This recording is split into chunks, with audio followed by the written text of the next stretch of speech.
নিখিল কামাত বললেন, ধরুন আমি ২২ বছর বয়সী। আগামী ১০-২০ বছর কোন ইন্ডাস্ট্রি বা কোন কোম্পানিতে কাজ করব সেটা বুঝতে চাই। আপনি ভবিষ্যতে ট্রেন্ড অনুমান করতে দক্ষ, তাই জানতে চাই আমি কোন দিকটায় যাব। বিনোদ বললেন, এটা কঠিন প্রশ্ন, কিন্তু একটা বিষয় স্পষ্ট। আগামী ১৫ বছরে পৃথিবীতে যত পরিবর্তন হবে, গত ৫০ বছরেও তত পরিবর্তন হয়নি। ১৯৭০ সালের ভারতের মতো আজকের ভারত নেই, আর ১৫ বছর পরের ভারতও সম্পূর্ণ আলাদা হবে। নিখিল জিজ্ঞেস করলেন, আমি কি আইটি সার্ভিসে যাব, না নিউক্লিয়ার ফিউশন, না ডেটা সেন্টারে?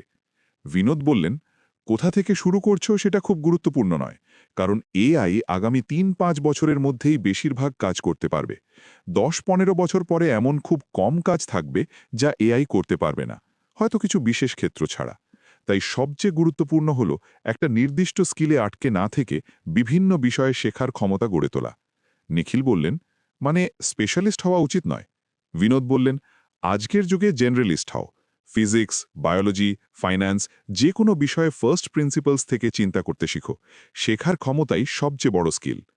নিখিল বললেন, কিন্তু আমি তো এখনই চাকরি শুরু করতে চাই।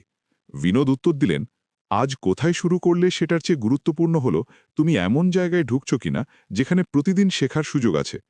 অনেক কাজ আছে যেখানে ২০ বছর কাজ করেও শেখা বাড়ে না, কিন্তু শেখার সুযোগ থাকা জায়গায় জ্ঞান সময়ের সাথে কম্পাউন্ড হয়।